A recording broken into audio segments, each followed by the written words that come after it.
As Crônicas do Bispo, a lição de José do Egito. Pelo menos 2 ou 3 pessoas me perguntaram a mesma coisa. Como é que eu faço essas coisas? Se referindo a esses textos e crônicas, como se fosse algo incomum, que eu faço parecer fácil. Vou falar porque eu acho que, assim como isso me ajudou, também pode te ajudar. A história de José do Egito é bastante conhecida e serve bem como exemplo.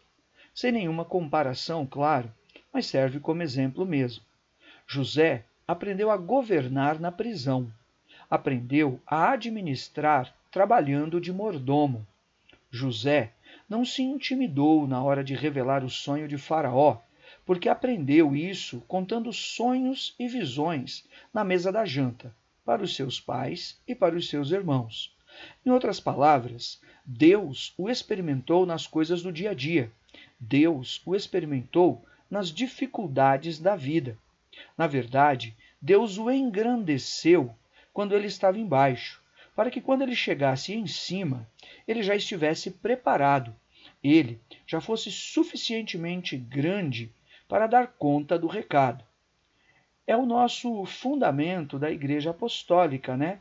O fundamento da habilitação.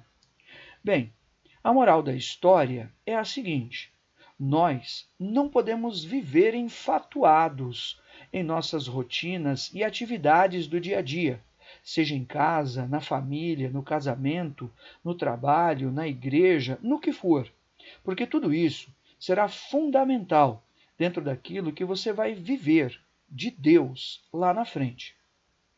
Para responder à pergunta do início, quero contar uma história que me ajudou e tenho certeza que pode te ajudar também. Eu gravo audiobooks, mas eu acabei parando. Eu parei porque eu percebi que não tinha resultado. Eu parei porque realmente não valia a pena. Era cansativo e, no fundo, me parecia que não adiantava nada. Um dia me perguntei, olhando no espelho, por que uma pessoa formada e pós-graduada como eu ficava lendo livros dos outros em voz alta, e aquilo me pareceu o cúmulo do absurdo, totalmente sem sentido. Daí eu perguntei: você não tem capacidade para mais nada, não? Não sabe fazer mais nada, não? Apenas sabe ler e escrever? Como se realmente aquela falta de sentido naquilo que eu estava fazendo me colocasse em uma situação realmente patética. Como se aquilo fosse uma atividade menor, sabe? Eu falo, na verdade, que parei porque é difícil e cansativo editar. E realmente é, gente. Se você lê um livro de 200 páginas, é uma gravação de 6 horas. Mas, fazendo um parênteses, para você publicá-lo no YouTube, você precisa editar e corrigir todos os erros. Acaba lendo 2 ou 3 vezes de novo. Isso demora mais 2 ou 3 semanas, às vezes mais 1 ou 2 meses.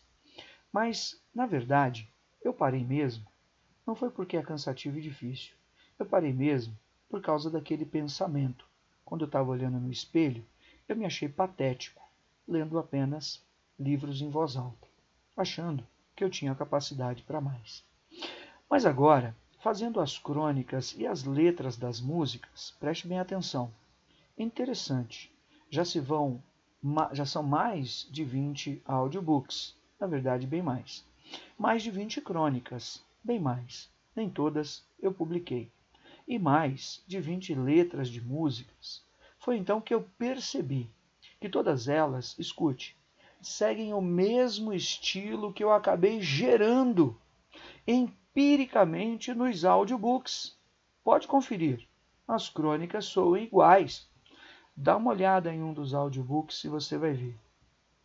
Mas agora, os textos são meus. E as ideias também são minhas. E as conclusões, mais ainda. Grato a Deus, claro, pela inspiração do Espírito. Mas voltando na pergunta de como eu faço as crônicas e quanto tempo demora, na verdade é rápido. Demora 10 ou 15 minutos para fazer o que é difícil, que é a parte da inspiração e das ideias, e da ordem, claro, dos pensamentos.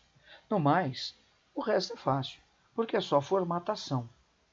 As ideias vêm rápido, ou faço algumas anotações no bloco de notas, ou gravo algumas frases no gravador do celular e depois eu coloco no papel. Mas é bem mais fácil, porque é só copiar. Só que agora, quando eu li essas perguntas, acredite ou não, me veio o Espírito Santo e me disse: responde para eles, responde, que você tem essa facilidade porque eu te ensinei, eu te preparei, enquanto você lia os livros dos outros e te pareceu patético, e pareceu sem sentido, e não te dava nenhum retorno. Responde para eles e diz que hoje você tem essa facilidade porque você foi treinado lá atrás, porque você começou copiando, mas agora você pode produzir e gerar. Me cobrou ainda o Espírito Santo por que foi que eu parei de fazer os audiobooks. A moral da história, gente, sem comparação nenhuma, é que não poderia haver um governador melhor para o Egito, porque ele, José, havia aprendido no fundo do poço.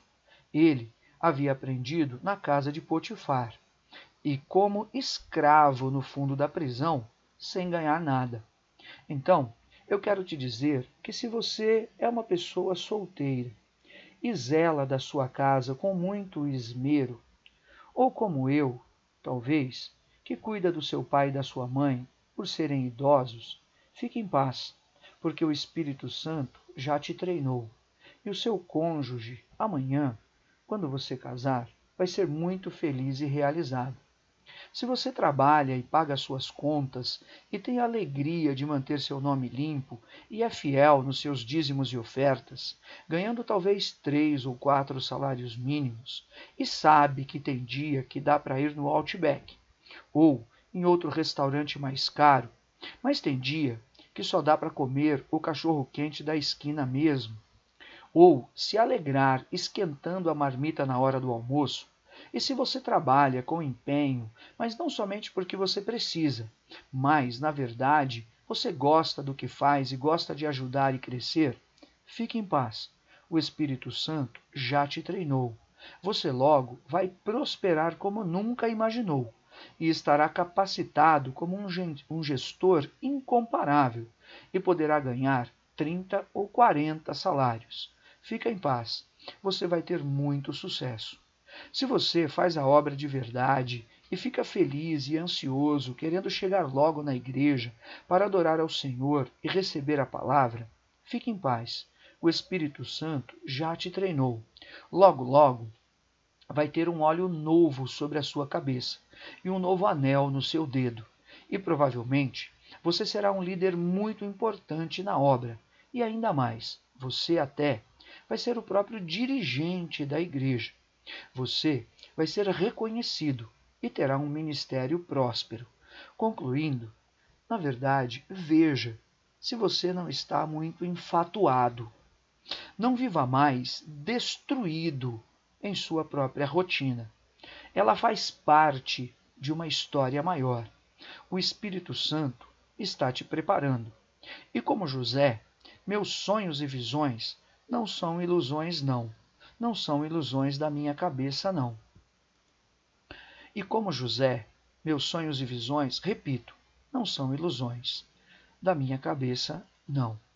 Vão se cumprir mesmo. Escute, os seus também. O mais é só preparação. E respondendo aquelas perguntas de como eu faço as crônicas, a resposta é simples. A resposta é essa. Tudo é culpa dos audiobooks. Muito bem, chega de desculpas, chega de preguiça. Entendeu? E se você me permite, eu vou ler uma das letras de música que fiz, pensando em ajudar alguém que tem problemas com depressão, drogas ou álcool. O título é o seguinte: Novo Começo Sem Fim. O título é o seguinte: Novo Começo Sem Fim. Trocam almoço por cocaína, trocam janta por cafeína, traçam rotas de voo sem fim, viagens de tropeço sempre assim. viagens sem volta, trocas sem fim. Trocam ilusão por alucinação, trocam a vida por qualquer caixão. Trocas que só os jogam dentro da prisão. Conselhos não os alcançam. Nas palavras eles não dançam, pois dizem, não servem de nada para mim. Dançam sim, na violência e na vingança sem fim. Suas famílias estão em traças, suas vidas só carcaça e desgraça. Era melhor morrer, pois dizem, teria melhor fim para mim? É o que eu merecia. Seria melhor para o mundo e para mim. Seria melhor um mundo sem mim. Mas me falaram então de um homem. Disseram que ele sofreu tudo isso por mim. Me falaram que esse homem morreu sim. Me falaram que ele morreu por mim. Então descobri. Então descobri no Filho do Homem início e fim. Pois ele disse: manda os caídos para mim. No Filho do Homem, um novo começo para você e para mim. No Filho do Homem, um novo começo sem fim. Trocam almoço por cocaína, trocam janta por cafeína, traçam rotas de voo sem fim, viagens de tropeços sempre assim. No Filho do Homem, início e fim, pois ele disse: manda os caídos para mim. No Filho do Homem, um novo começo para você e para mim. No Filho do Homem, um novo começo sem fim. Agora, só falta a melodia.